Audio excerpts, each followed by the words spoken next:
Hey, what's up? This is the BROSISeffect, and we're going to be doing another reaction video today. It's something that we've been reacting to a few times now.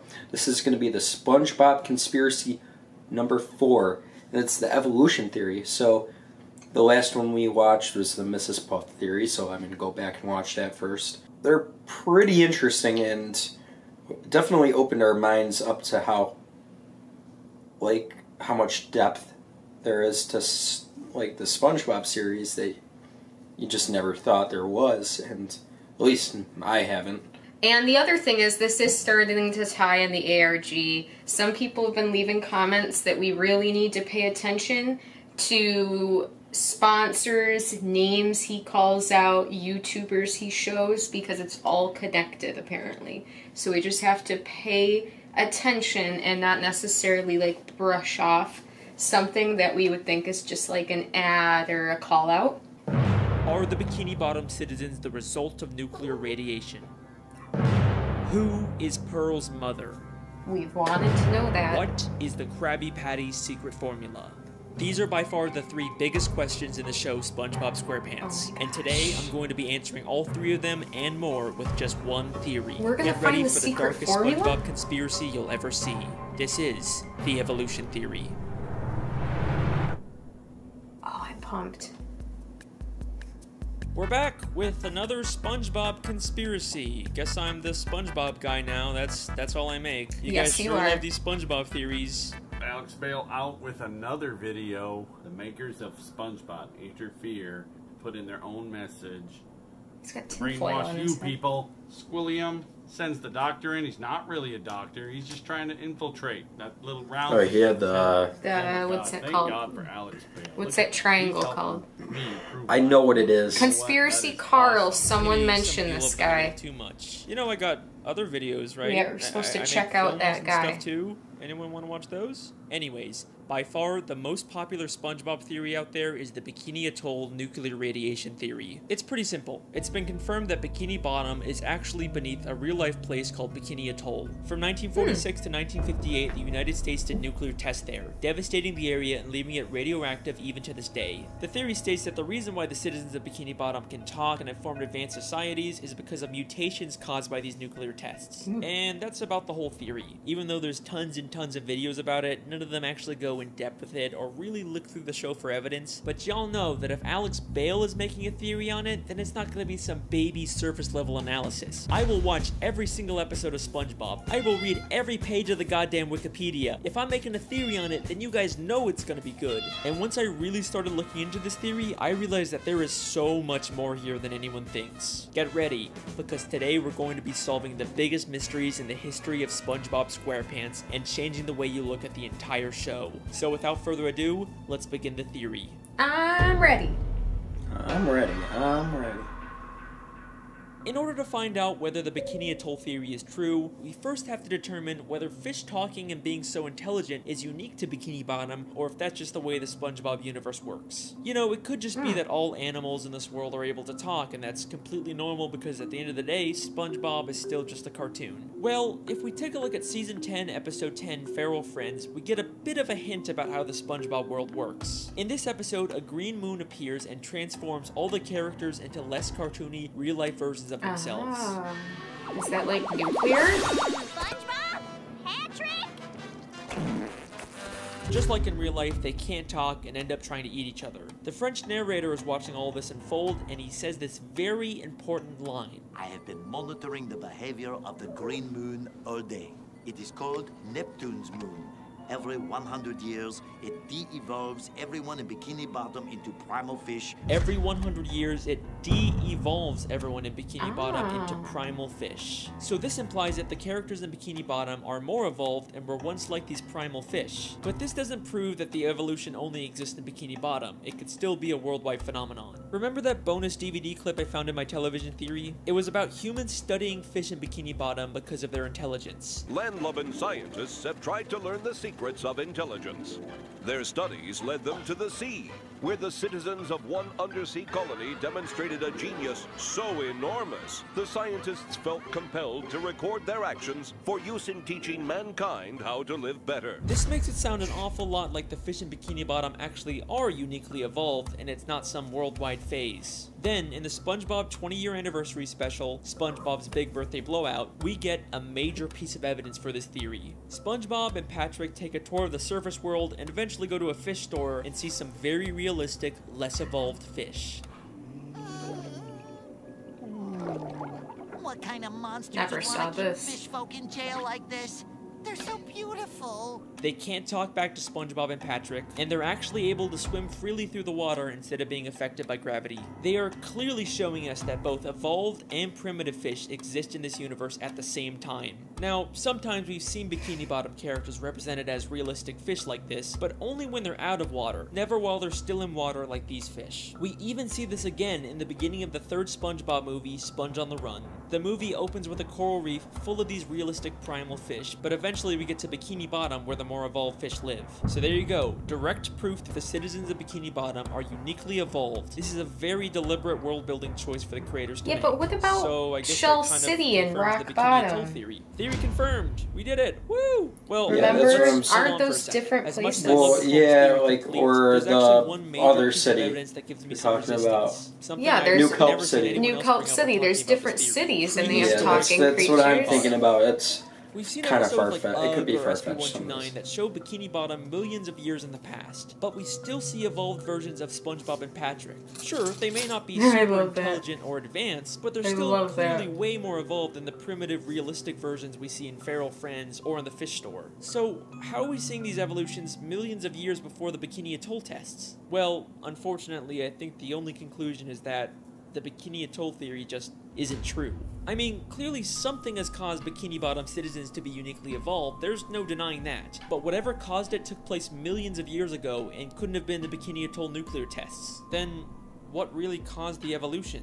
In the entire show, the only thing we've seen that directly affects the evolution of characters is the Green Moon and Feral Friends.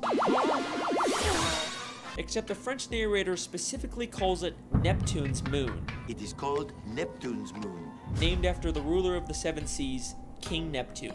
King Neptune is a character who's been around since the beginning of the sea. He's a character who the Bikini Bottom citizens view as their god, and he's a character who has the ability to change fish into other forms.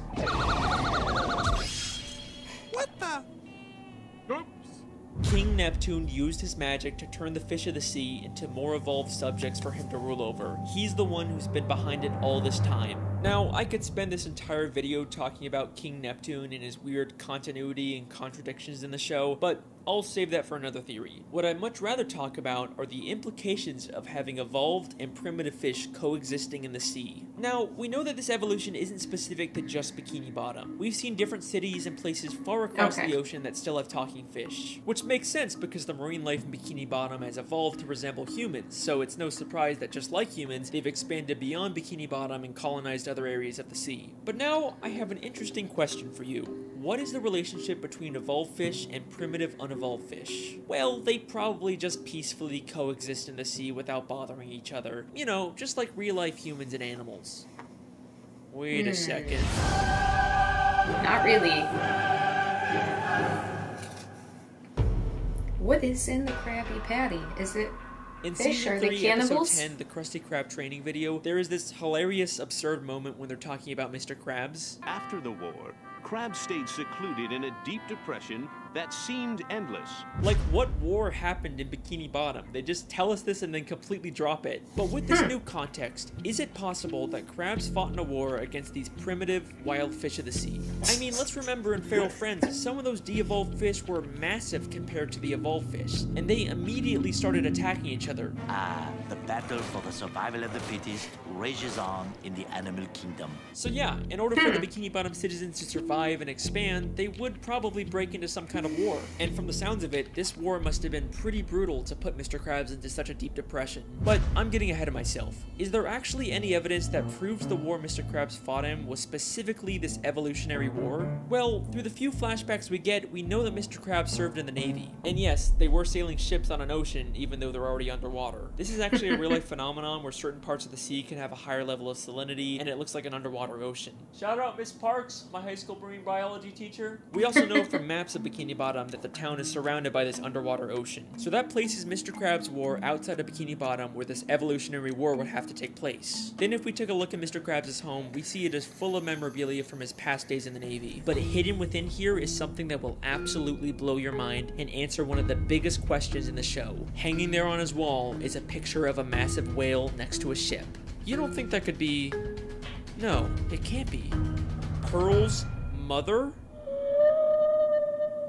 Pearl is Mr. Krabs' whale daughter. The show never really explains how a crab can be the father of a whale, but most people just assume she was adopted. People have been speculating about who Pearl's biological mother is for years, and I think we finally just found our answer. We see 2 photos of this whale on a ship in Season 3, Episode 9, just 1 episode before we find out Mr. Krabs fought in a war. Since this is among all Mr. Krabs' Navy stuff, I think we can assume that this is something he encountered and not just some random picture of a whale on a ship above the ocean. The whale is massive compared to the ship. We've seen adult whales in Bikini Bottom before, but they are nothing compared to the size of this whale. This has a much closer resemblance to Pearl when she de-evolved in Feral Friends and became massive. So this has to be an unevolved primitive whale, and the picture clearly shows them fighting. Not only does this prove that there was a war between evolved and primitive fish, but Mr. Krabs definitely fought in it. But this also implies something very dark. Mr. Krabs killed Pearl's mother. Murderer.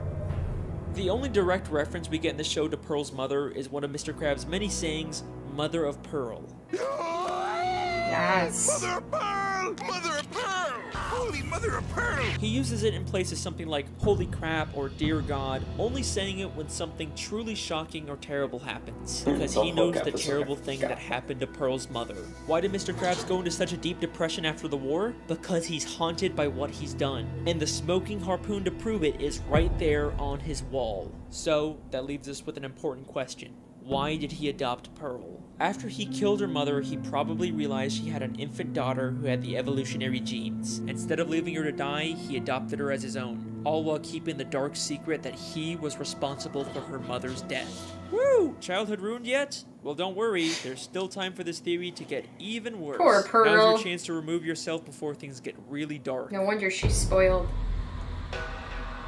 Really dark. Okay, let's go. Okay, so here's a fun question. What's the deal with all the pets in Bikini Bottom? How come most fish are basically humans, but a snail or a worm acts like a pet? Well, just like humans have domesticated wild animals, it should be no surprise that evolved fish have domesticated primitive fish as pets. Unlike the massive primitive fish that the Bikini Bottom citizens had to go to war with, there's also smaller primitive fish like jellyfish, snails, spirit worms, seahorses, and clams that the Bikini Bottom citizens were able to form a symbiotic relationship with. Aww, and I thought you said this was gonna be the dark part, Alex. They're living peacefully together. That's nice. Okay, you got me. Here's another fun question. Where do the citizens of Bikini Bottom get their food? I mean, sure, some of it is plant-based, but there sure does seem to be an awful lot of meat-based food under the sea. I think you know where I'm going with this. The Bikini Bottom citizens eat primitive fish. Haha, it's not cannibalism if they're less evolved than you, right? There's no moral dilemma there. In Season 3, Episode 13, we see direct proof of this when the characters go fishing for primitive clams. This is something completely normal in this world. And then there's the chum bucket, which sells chum. Chum. Yes. Chum is literally just ground up fish. The show isn't even hiding this. Now, we don't really see too much of the meat harvesting side of Bikini Bottom, and I'm not surprised they're keeping it on the DL, you know, with the whole cannibalism thing, but there is one secret to making food that is kept more secret than anything in Bikini Bottom. The best kept secret in the entire show. You already know what I'm going to say. The Krabby Patty secret formula. Throughout the show, there's been lots of contradictory evidence about the Krabby Patty secret formula. In Season 4, Episode 7, Mr. Krabs says it's an old family recipe. Your mother knows the Krabby Patty formula? Of course she does! It's an old Krabs family recipe! But in Season 5, Episode 1, apparently Mr. Krabs discovered it on his own by accidentally mixing random ingredients together. I've done it. I discovered the perfect patty batter. What is he Sometimes wearing? it's a secret formula, Just sometimes pour it's in a that book, episode. sometimes it's a secret sauce, and any glimpse we get at the formula is just random nonsense. There is a ton of contradictory evidence out there, but I think this might all be intentional. In order to throw people off, Mr. Krabs has spread misinformation about the Krabby Patty formula. In fact, he's already done this in Season 3, Episode 18 by hiding a fake formula for Plankton to find that says he's the secret ingredient. Mixed together with the most important ingredient of all, 4 heaping pounds of freshly ground plankton? And the contradictions aren't just inside the show. Even one of the SpongeBob crew members once said that Krabby Patties are vegetarian and contain no meat. But I've always been a little suspicious about what the creators say. They've also said that they're not allowed to show fish as food, except they clearly do with chum, clam fishing, and all the many, many gags where fish turn into food. It's almost like they're not allowed by Nickelodeon to publicly acknowledge this because that could create a controversy, but they could still sneak this dark secret into the show. So, what is the true secret ingredient? Where does the meat really come from? It's strange, we never really see Mr. Krabs get the meat delivered, or at least go out himself to get it. It's almost like he has all the meat he needs stockpiled somewhere. What primitive meat can Mr. Krabs have access to? Maybe he's been holding on to something from the war.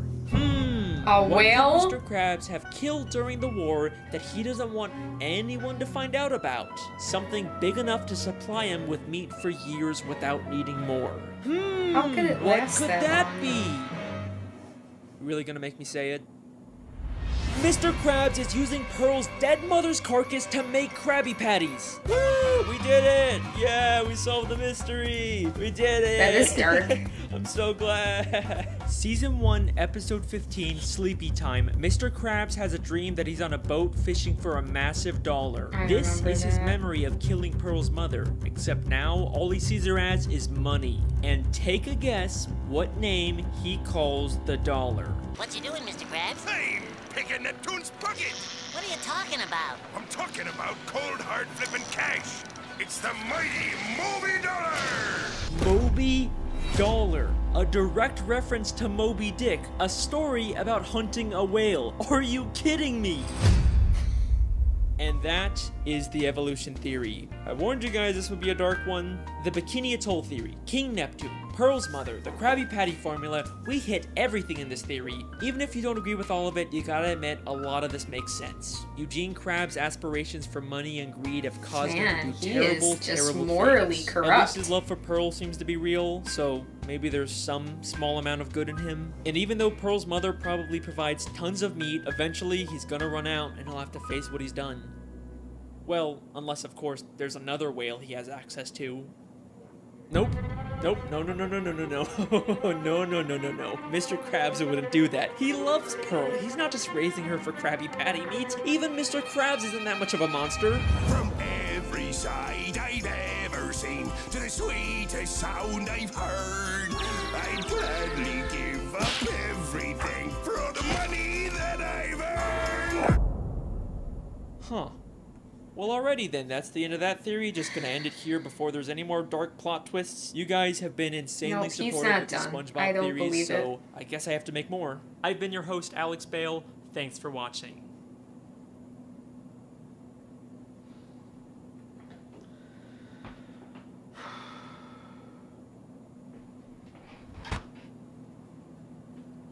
Is he gonna have to do it again? He seems reluctant. He's not? There's no food. He couldn't find any. Uh-oh. That's not good. I'm scared. Hey. Just want to let you know that I think I'm gonna take a break from the SpongeBob videos for a little bit. I knew it. It's telling him to do it. It's not you. I mean, the videos are great. People love them. It's just, I think I want to go back to making actual films for a bit.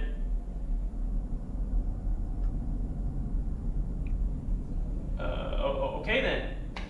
Oh, I'm Thanks for everything. I scared. guess This was creepy. I'll just see you around.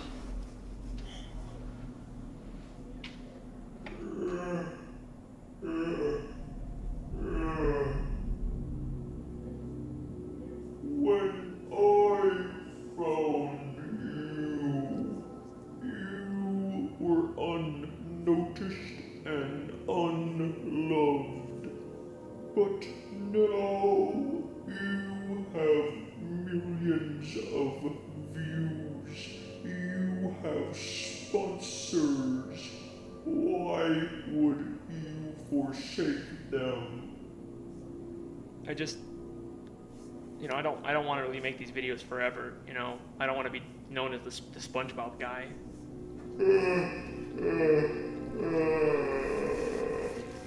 My boy, you really think they will care about your little films? I am your muse. I have given you the gift of knowledge. If you wish to go back to anonymity, then be my guest. But I know who you really are.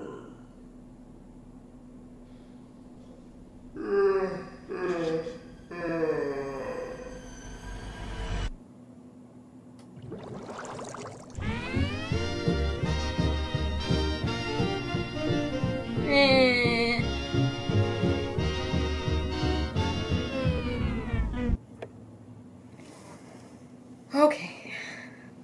Based on that clip right then, whatever that thing is, I don't think is Mother, because it sounded, I don't know, it sounds weird, but it sounded like a male voice. Probably just Alex like Bale talking funny. And making the video, yeah. And he said, I'm your muse. So it's like, it's probably like a manifestation of his like thoughts about himself, like his insecurities. Yeah, maybe. I would assume so. But it might be connected to Mother.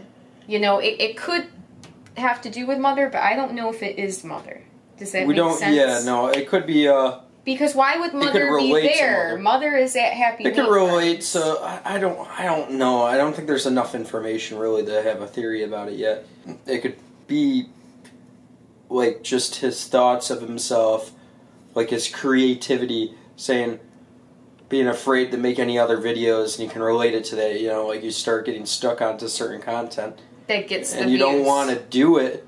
Mm-hmm. You want to do what you want to do, but it might not get as many views, so you get stuck in a trap of doing stuff that you don't want to do, but people want you to do, and it could get, I'm sure a lot of people can relate to that, even outside of videos.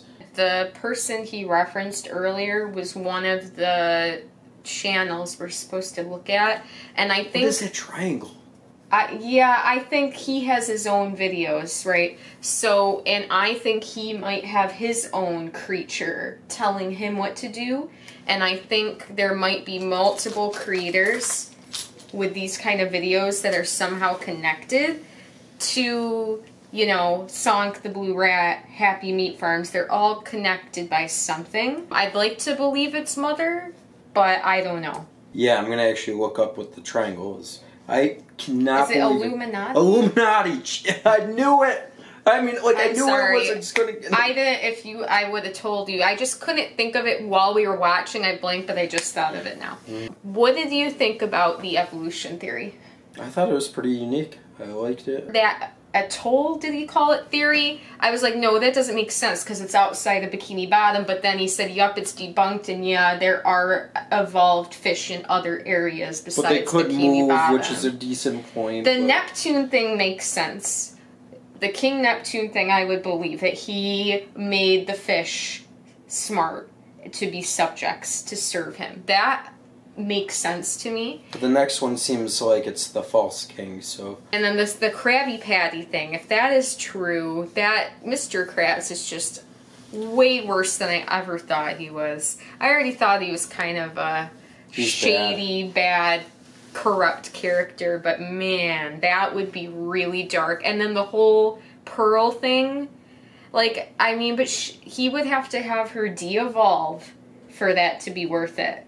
To get that, you know, because in her evolved form, she isn't that big. But that's gruesome. I hate anything remotely like cannibalism. It makes me nauseous. We will keep watching these. This is a good series to get into.